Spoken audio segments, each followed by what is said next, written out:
Ouça agora uma palavra de fé e ousadia para o seu coração, com o reverendo Roberto Barnabé. Glória a Deus aí, eu quero ouvir um brado de vitória aí dos vencedores. Cadê os vencedores? Nós somos mais do que vencedores, porque nós não dependemos da glória dessa vida, desse mundo, dos homens. A nossa glória vem do alto, o nosso poder vem do alto. A Bíblia fala em Epístola de João 4,4, maior é aquele que está em nós. Amém, louvado seja Deus. Eu quero liberar uma palavra de vitória hoje com uma evidência muito forte do que está acontecendo no nosso mundo, no segundo andar, no mundo espiritual. Porque nós estamos vivendo um tempo onde as profecias das Escrituras estão acontecendo, irmãos, e a igreja não pode estar desapercebida. Está acontecendo agora uma batalha espiritual muito grande. E nós participamos dessa batalha. Eu e você, nós fazemos parte. E não existe nenhuma aliança, não existe nenhuma simpatia entre o reino de Deus e o reino do mal. Nós somos realmente contrários, porque nós não combatemos contra a carne, nem contra o sangue, mas contra as forças espirituais da maldade. Vamos ler aqui o que a Bíblia nos fala. No livro de Efésios, nós vamos colocar aí no televisor. Olha só, Efésios capítulo 5, a partir do versículo 13. Mas todas essas coisas se manifestam, sendo condenadas pela luz, porque a luz tudo manifesta. Pelo que diz, desperta, ó tu que dormes, e levanta-te dentre os mortos, e Cristo te esclarecerá. Portanto, vede prudentemente como andais. Olha o que a Bíblia diz. Não como nécios. Nécios são loucos, né? Mas como sábios, remindo o tempo. Por quantos dias são que, irmãos? São maus, os dias são maus. Pelo que não sejais insensatos, mas atendei qual seja a vontade do Senhor. Entendei qual seja a vontade do Senhor. Romanos, capítulo de número 13, a partir do verso 11, Paulo fala a respeito também de estarmos alertas. E digo isto digo, conhecendo o tempo que já é hora de quê, irmãos? Já é hora de despertarmos novamente. Paulo está falando do sono, porque a nossa salvação está agora mais perto de nós do que quando aceitamos a fé. A noite é passada e o dia é chegado. Rejeitemos, pois, as obras das trevas e vistamo-nos das armas da luz. Andemos honestamente como de dia, não em glutonarias, nem em bebedeiras, nem em desonestidades, nem em dissoluções, nem em contendas e inveja. Mas revesti-vos do Senhor Jesus Cristo e não tenhais cuidado da carne em suas concupiscências.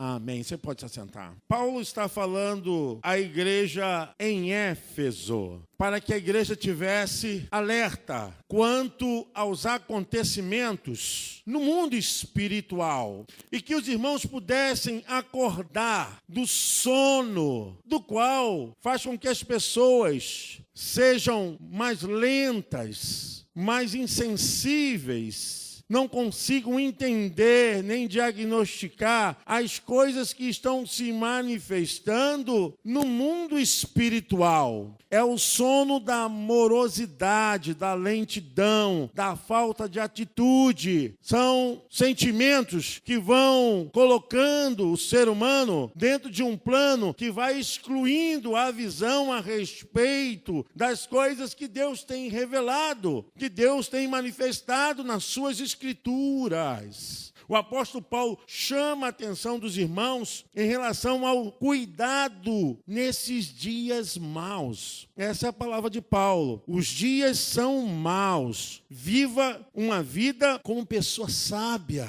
Desperta, ó tu que dormes.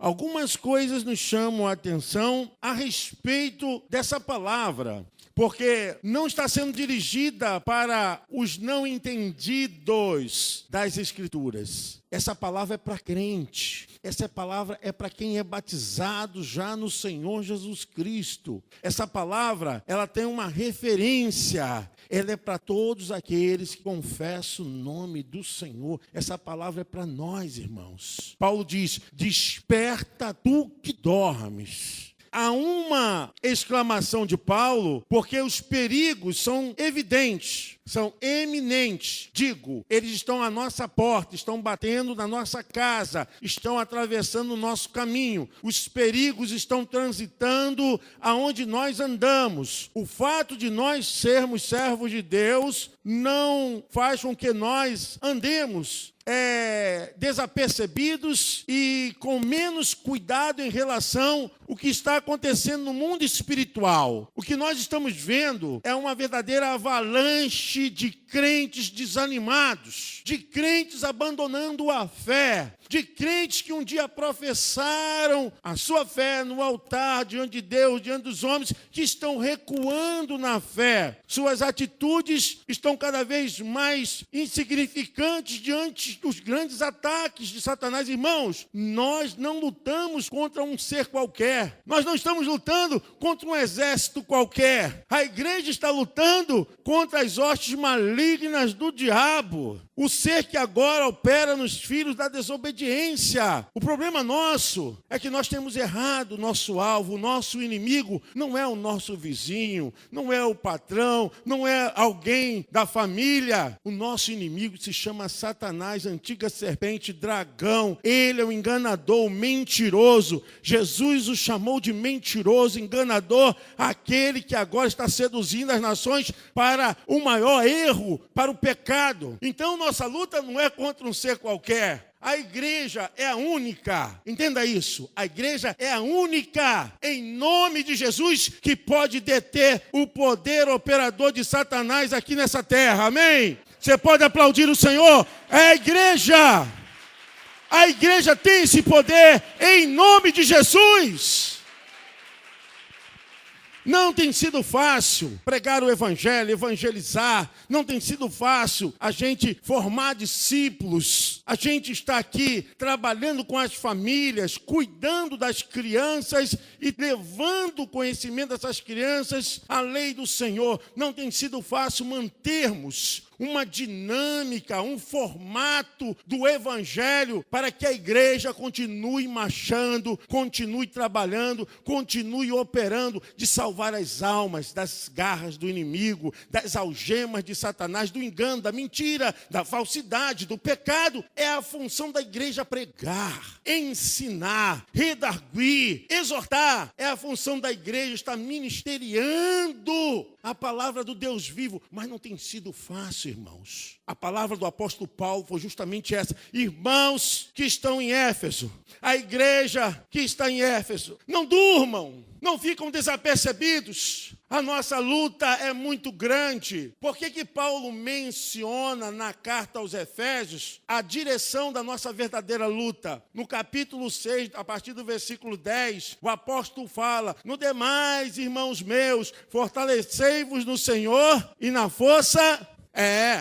no demais, irmãos meus, fortalecei-vos no Senhor e na força do seu poder. O verso 11, ele revela: porque não temos revestido de toda a armadura de Deus, para que possais estar firmes contra quem? E Paulo, ele começa a trazer ao conhecimento a capacidade desses agentes destruidores das almas da sociedade. Paulo fala: olha, eles são investidos de autoridade. Eles são potestades, são autoridades, eles são dominadores. Paulo fala a classificação de como eles trabalham. E Paulo diz: olha, vocês devem colocar a vestimenta de Deus. Vai lá no armário de Deus e pega a vestimenta. Paulo fala: usai toda a armadura de Deus, para que possais estar, pois, firmes, cingidos os vossos lombos, com a verdade vestida a couraça da justiça. Tomai toda a armadura de Deus, para que possais resistir esse dia que Paulo está falando. É esses dias que nós estamos vivendo. Não pense que está tudo bem, não pense que está tudo fácil.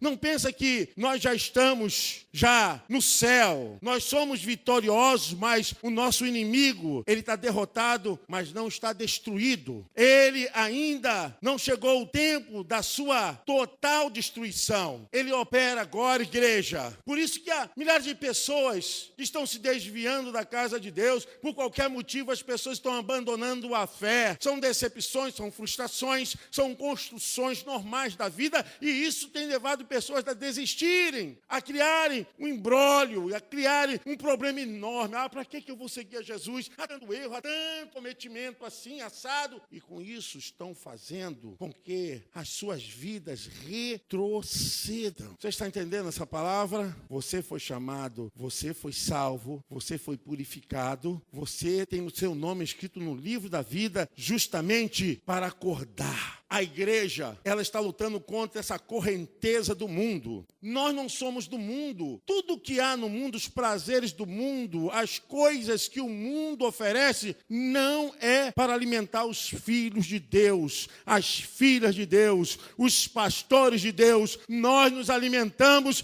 com a palavra do Deus vivo, de dia e de noite. O Senhor é o nosso alimento e o nosso sustento. Não adianta, meu irmão, você pensar que pode vencer estando no sono da indolência. Você sabe que toda pessoa que está no sono perde a capacidade psicofísica. Você não tem atitude no mundo real. Quem está dormindo perde, está inapto a qualquer atitude. O apóstolo Paulo fala a respeito disso, daqueles que estão fraquejando na fé, daqueles que estão recuando, daqueles que estão se acomodando, daqueles que estão achando que isso é normal. Isso é normal? Você acha que é normal? Se você acha que o que está acontecendo no mundo é normal, você precisa despertar desse sono. Não tem nada normal, irmãos. Nós não estamos agora vivendo na relatividade dos acontecimentos. Nós andamos de acordo com a palavra de Deus. Nós estamos enfrentando os piores dias na visão profética, né? São dias de anos, tempos. Nós estamos vivendo os piores dias de engano, de mentira, de corrupção, de homoafetividade, de iniquidade, de todo o pacote do Satanás. E a igreja está fazendo o quê? O que nós estamos fazendo? Qual é o trabalho da igreja nesses dias? O que você tem feito da sua fé, da sua salvação, do seu chamado, da sua vida, com o nome escrito no livro da vida? Me diz, irmão. Me diz o que você está fazendo. Me responda, igreja. O que a igreja de Jesus está fazendo? Estamos dormindo. Veja se não estamos dormindo. É disso que o apóstolo Paulo estava falando. E eu quero apontar alguns fatores importantes da igreja em Éfeso. A cidade de Éfeso, nessa época que o apóstolo Paulo estava na sua segunda viagem missionária, era uma cidade muito rica, porque fazia parte agora de uma província romana. E também era uma cidade portuária, uma cidade que recebia muitas pessoas, muitas culturas, e ela tinha o poder de ligar o Ocidente com o Oriente. O seu porto era um lugar fabuloso de receber riquezas. Todos os navios de comércio, de transações, tinham que parar lá em Éfeso e pagar os impostos. Era uma cidade rica, poderosa, mas também, além desse seu esbanjamento financeiro, era uma cidade completamente idólatra. Uma cidade envolvida com feitiçaria. Essa cidade, ela acolhia toda a espécie de cultura e adoração aos deuses. Essa cidade hospedava bruxos, charlatões de todos os lugares, magos, todos os aparecidos espirituais estavam lá. Olha, e nessa cidade estava a igreja que o apóstolo Paulo, ele plantou. Diante de tal circunstância, de tal ameaça e tal influência, a igreja poderia estar dormindo, irmãos. Não é coisa distante de nós. Se nós olharmos para uma visão contemporaneizada e vermos os nomes de entidades malignas que estão dominando a nossa cidade, o nosso estado, o nosso país, estamos cercados de altares, de nichos de adoração aos deuses. Estamos vendo pessoas envolvidas com toda a trama de bruxaria, de feitiçaria, de encantamentos. Estamos cercados de pessoas charlatãs que ensinam doutrinas erradas. O que a igreja está fazendo? Qual é a nossa função diante disso? A função da igreja é ir contra a correnteza de toda essa sujeira, irmãos. Amém? Você pode aplaudir o Senhor? A nossa função é pregar a palavra. A palavra de Deus é essa, que Jesus veio para libertar os cativos, Ele veio para tirar as prisões dos oprimidos, Ele veio para dizer, é chegado o dia da salvação, o ano da salvação se chama hoje, e hoje começa o milagre de Deus aqui em Olinda, amém? Na tua família, amém, irmão? Na tua rua, amém, irmão? No teu estado, no teu município, amém? Você pode aplaudir o Senhor? Já chegou esse milagre. Isso é a igreja. A igreja está aqui para ir atrás das almas. Igreja não é parede, igreja não é prédio, igreja somos nós. E quando sairmos daqui, isso aqui não é igreja no sentido bíblico. Isso aqui é um prédio onde nós nos reunimos para adorar, louvar e bendizer o nome do Eterno. Igreja só é igreja quando nós nos reunimos na visão literal da palavra. Hoje, aqui, agora, quando eu posso olhar para o meu irmão, para a minha irmã, quando eu posso sentir o Rafael, que muito tempo não via, com sua esposa, está aqui, e dizer, meu irmão, é bom, porque você aqui, você é a igreja de Jesus, você é a igreja de Jesus, você é a igreja de Jesus. Nós, reunidos, somos a igreja de Jesus Cristo. A gente tem que pensar, quando o apóstolo Paulo escreveu isso aqui, não existia a igreja católica, apostólica, romana, irmãos. Só existia uma igreja, a igreja dos apóstolos. Após Jesus, só existia uma igreja. E essa igreja que era o facho maravilhoso, que levava o evangelho, que sofria expressões. Eu quero falar de Éfeso, porque a cidade de Éfeso era uma cidade que tinha todo o encantamento. Tinha magia, ocultismo, idolatria, superstições, coisas terríveis, imagináveis. E Paulo faz justamente a igreja de Jesus florescer ali, no meio dessa guerra, no meio dessa trama espiritual. A igreja, ela tem que realmente marcar a sua história diante dos dilemas e diante das controvérsias dessa vida e no mundo espiritual, irmãos. A Bíblia diz que aonde abundou o pecado, eu quero dizer a respeito de Éfeso, porque além dessa cidade ser realmente portentosa em ganhos financeiros, tinha coisas ainda mais vantajosas do que o porto de Éfeso, que era justamente o templo da deusa Diana. O Deus Todo-Poderoso implanta uma igreja e prega o evangelho de Jesus, aonde o centro da adoração da cidade é uma deusa grega romana. Essa deusa, ela trazia muitos lucros, porque o seu templo era uma riqueza, os seus cultos atraíam multidões. Quem entrasse em Éfeso tinha que pagar. Eram 6 quilômetros de construção e até chegar ao templo as pessoas passavam por vários comércios e comprando tudo o que pudesse e colocando aquilo como Deus de suas vidas. Irmãos, nós estamos falando de um lugar onde a potestade maligna, Éfeso era um lugar de uma manifestação maligna muito grande. Por isso que Paulo fala da luta espiritual em qual carta? Em Efésios. Em Efésios, porque é ali que Paulo ele encontra as piores guerras espirituais do seu ministério. O apóstolo Paulo perdeu mais tempo de sua vida no seu ministério aonde? Em Éfeso, porque foi aonde ele estava pregando. Vocês sabem que o apóstolo Paulo não foi permitido pregar na sinagoga e ele foi pregar numa escola de filosofia de Demétrio e lá ficou durante 3 anos pregando o evangelho e as pessoas se convertiam e pessoas eram tratadas, curadas. No meio daquele alvoroço todo de adoração à deusa Diana, Paulo começa a pregar e a identificar o mundo espiritual. Talvez você não entenda o que eu vou falar agora, mas isso vai ficar guardado no seu coração, na sua mente. Coisas não estão acontecendo na sua vida, na sua família, é porque você não despertou para o mundo espiritual. Quando você colocar todas essas situações e enxergar que existe uma força espiritual querendo impedir, uma força espiritual travando, e você identificar e você reconhecer, e você começar a lutar, e você começar a interceder, e começar a buscar, Deus vai abrir os seus olhos, vai quebrar as cadeias espirituais, vidas serão curadas, salvas, haverá retratação, cura, pessoas pedindo perdão, a unidade vai começar a ser algo comum. Sabe por quê? Existem demônios que vivem se alimentando de sentimentos malignos, de ódio, de inveja, de controvérsia, de briga, de intriga, de falta de perdão. Demônios que vivem se alimentando desses sentimentos. Nilópolis, nós estamos cercados de altares. Essa cidade, ela foi entregue a essas entidades, irmãos. Olha que aqui não é uma Éfeso contemporânea e a gente está achando que é normal. Por que não há mais batismo? Por que as pessoas não estão se convertendo mais? Por que a igreja não vai pregar? Por que as pessoas não vão visitar? Por que as pessoas não têm mais amor às almas perdidas? Você acha isso normal? É disso que o apóstolo Paulo está falando. Os dias são maus, acorda tu que dormes. A previsão para esse tempo não é de melhora não, mas a Bíblia diz, está escrito,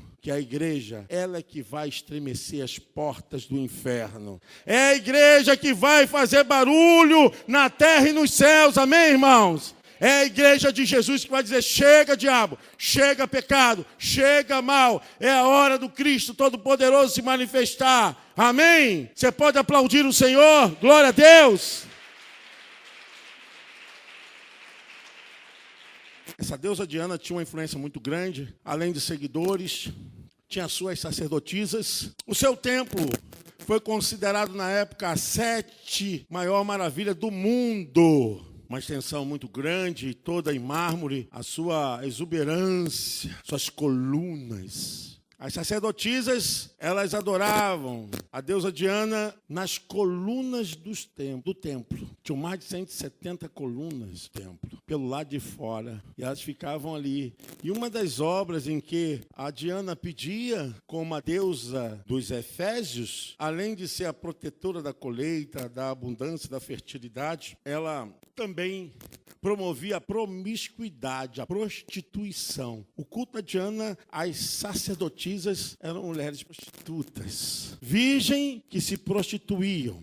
Irmãos, será que isso não é muito parecido com o que a gente tem nos nossos dias? Vocês sabiam que o nosso carnaval atrai muitos turistas por causa da prostituição, da facilitação do comércio do sexo, das mulheres brasileiras serem as mulheres mais lindas do mundo, e eles são atraídos para o nosso carnaval porque aqui existe alguém que oferece isso. No norte e nordeste do nosso país, o comércio do sexo é por ignorância, mas aqui não, é chafurdado no pecado mesmo. As pessoas cometem porque querem isso. É uma adoração a um demônio que pede isso. Vocês sabem, a igreja sabe e fica calada. Vocês sabem que é. Existem demônios que se manifestam para essas práticas. Olha, se Diana não é um nome parecido com tantas outras que nós temos nos nossos dias, que dá lucro, rendimento. E outra coisa, irmãos, quando isso acontecia nas colunas do templo, e se essa sacerdotisa se engravidasse, pronto, ela não poderia ser mais sacerdotisa. O fato de se engravidar, ela teria que deixar o seu posto como sacerdotisa. Por isso que acontecia muitos filhos órfãos em Éfeso. Por isso que o apóstolo Paulo, se vocês lerem, eu estou dando uma aula de exegese, se vocês lerem a carta de Efésios, vocês vão falar Paulo dando argumentação à paternidade, porque aquela cidade tinha uma visão materna, que era Diana, não apresentava representação simbólica de pai nenhum, e pelo fato de acontecer justamente dos turistas chegarem lá e essas mulheres se engravidar, porque o tipo de atos que elas cometiam era um culto a Diana.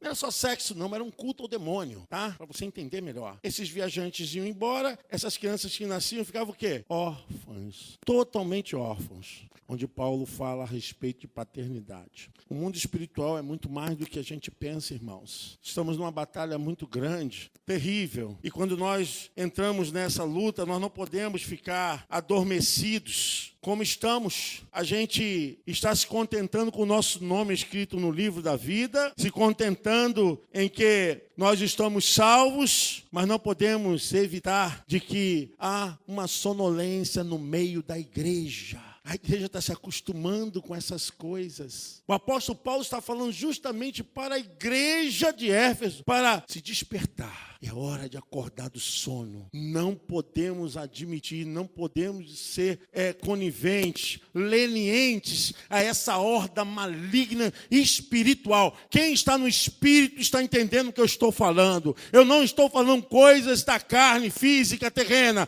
Eu estou falando de coisas espirituais. Estou falando, irmãos, que acima do que nós vivemos, dos problemas, das dificuldades e dos atropelos que nós passamos, dos desencontros, isso é coisa do primeiro andar da vida. Mas no segundo andar, quem tem olhos espirituais enxerga o que está acontecendo. Desperta, igreja, desperta, porque a nossa parte nessa vida, com a nossa salvação, no mundo espiritual, a única entidade por Deus, que tem o poder de impedir e frear a obra do inimigo, se chama a igreja do Senhor Jesus Cristo, lavada no sangue do seu único Filho, amém? É a igreja de Jesus. Por isso o apóstolo Paulo falou aos irmãos que estavam em Éfeso: igreja, meus irmãos queridos, despertem, acordem, saiam desse sono, dessa morosidade. Não tem qualquer simpatia entre a luz e as trevas, o que é de Deus e o que não é de Deus, igreja. Nós estamos querendo inventar problemas demais. O nosso Senhor já fez todas as coisas. Tudo está consumado, disse Jesus. Não falta nada não. Nós temos tudo o que queremos, a palavra já está diante de nós, o Espírito já foi derramado, nós temos aqui a palavra da fé.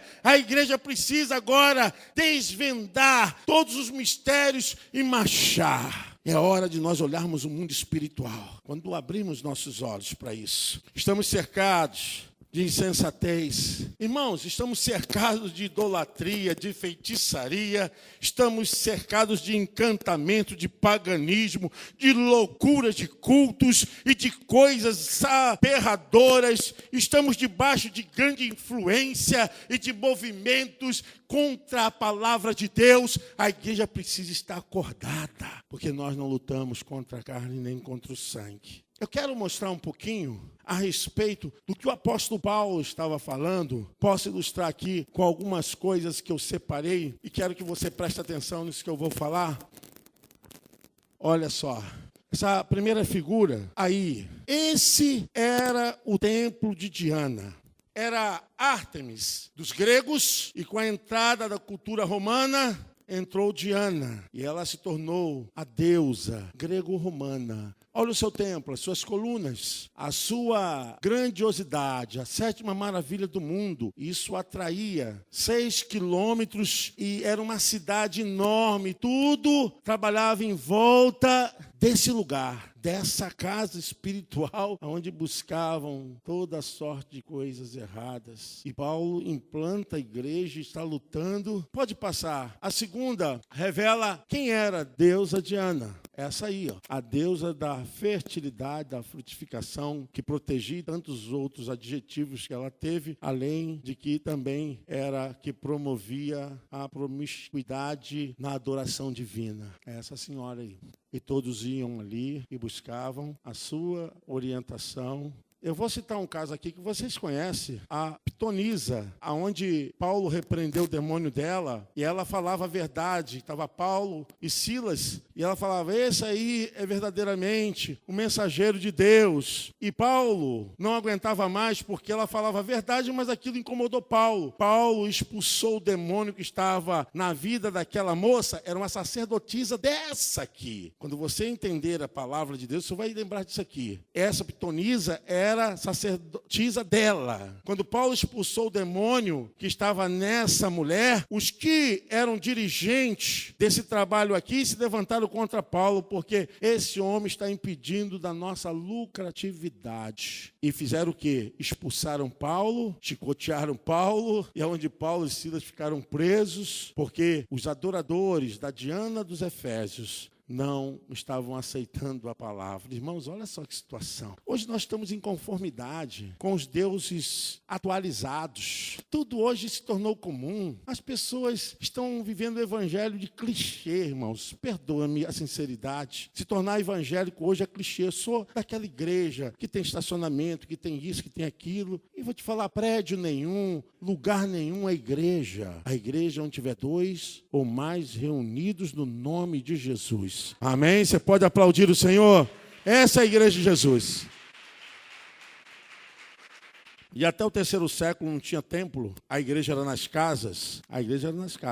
Pode passar. Aí está a sacerdotisa. Essa imagem parece com algum tipo de entidade que nós já conhecemos, né, irmãos? Vocês sabem, ficam quietinhos. Vocês sabem muito bem com quem ela parece. Sabem muito bem, né? Aquela que rouba maridos, esposa, que faz um métier danado nos casamentos. Vocês sabem. Estão vendo, igreja? Vocês estão vendo, igreja? É isso aí. Essa era a sacerdotisa, a Diana. Pode passar. Esse era um teatro muito conhecido para 30, 40 mil, onde Paulo ele foi surpreendido, teve que fugir. E era também uma riqueza dos Efésios, né? Que atraía e tinha muitas coisas que aconteciam nesse teatro. Pode passar. Aí eu pedi para colocar essa porque você consegue ver as colunas, todas de mármore, 20 metros de altura, e era uma coisa que chamava a atenção. E justamente atrás dessas colunas que as sacerdotisas faziam os seus cultos de prostituição. Pode passar.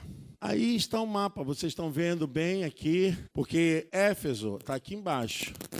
Era uma província romana e ficava na Ásia Menor, na Turquia. Mas, com o investimento do poder romano, era uma cidade muito conhecida, muito próspera. E essa cidade, em tempo de Paulo, ela era muito poderosa. Pode ir. Obrigado. Eu quero chamar a atenção da igreja para uma realidade dos nossos dias. É que nós estamos vivendo numa Éfeso contemporânea, onde estamos cercados de pessoas debaixo de poder malignos. Os dias que nós estamos vivendo são maus. Nós estamos fechando nossos olhos. As pessoas não têm mais prazer de estar na presença do Senhor. O que está acontecendo hoje é por influência desse espírito maligno, de trevas sobre famílias, corações, sobre as almas. Nós estamos vivendo um tempo de destruição, de catástrofes realmente moral, emocional, de laceramento verdadeiro espiritual, gente descompromissada com Jesus, com sua obra, com seu reino,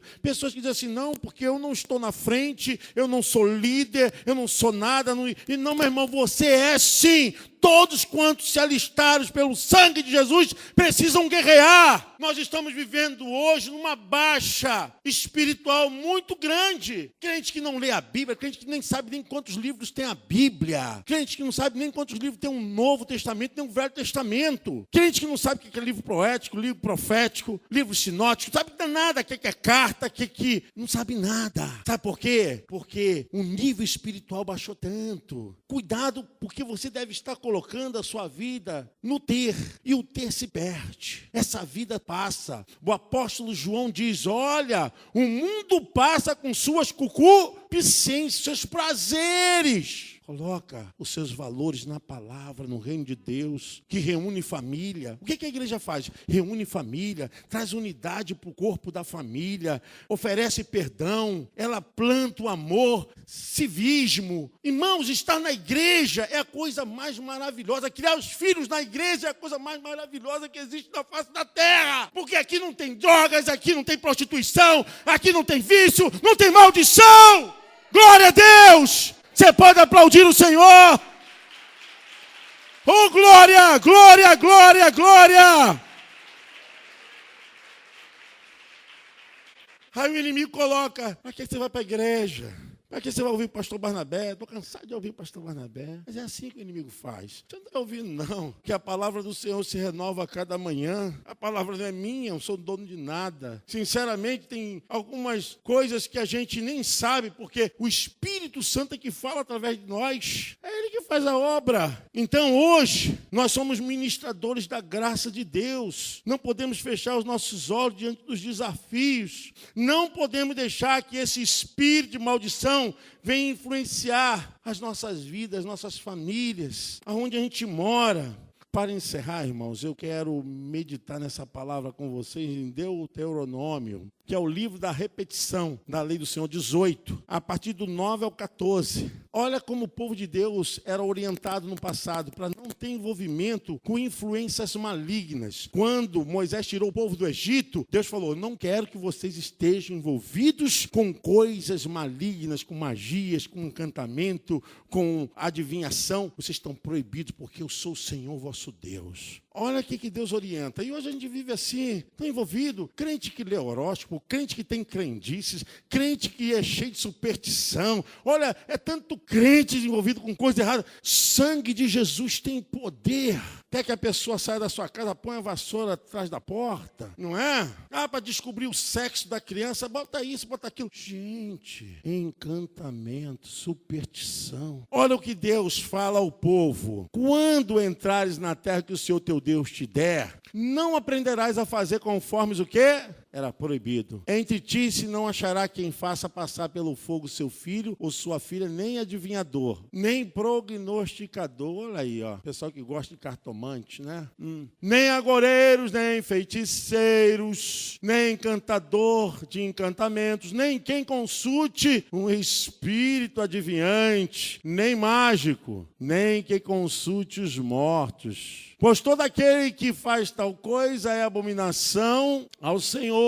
Pode ler, igreja, aqui está saindo. E por essas abominações o Senhor teu Deus as lança fora de diante de ti. Perfeito serás, que diz? Com o Senhor teu Deus. Só o sangue de Jesus aqui começou a sumir. Porque estas nações que hás de possuir, o que fala? Porém a ti não permitiu tal coisa. Encerrou aí, né, irmão? Essa palavra despertamento. E você que está fora do caminho do Senhor, você que está sem comunhão na igreja do Deus vivo, esse é o dia. Você que ainda não é batizado nas águas, nós não podemos mais, a Bíblia diz que nós precisamos remir o tempo. A pregação não pode ser muito longa, não. Tem que ser curta, objetiva e direcionada. Sabe? Se você ainda não é batizado nas águas, não confessou a Deus a sua fé, você precisa fazer. A Bíblia fala o seguinte, olha, se depender de vós, tende o quê? Paz com todos. A ninguém deveis nada, exceto o amor. Você pode aplaudir o Senhor?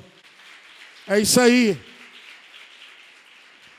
Nós somos uma igreja que pregamos o Evangelho de Jesus Cristo. Somos uma igreja que temos dificuldades, sim. Temos problemas, sim. Mas somos uma igreja que continuamos a olhar para Jesus. Pregando os ensinamentos apostólicos. Crendo em Jesus Cristo como nosso Senhor e Salvador, como a chave hermenêutica da Bíblia. Ele é ontem, hoje e será eternamente. A nossa fé está nele, no Deus Trino, Todo-Poderoso. Nós cremos nessa fé. E nós cremos que Ele voltará para buscar a igreja lavada e remida. Amém?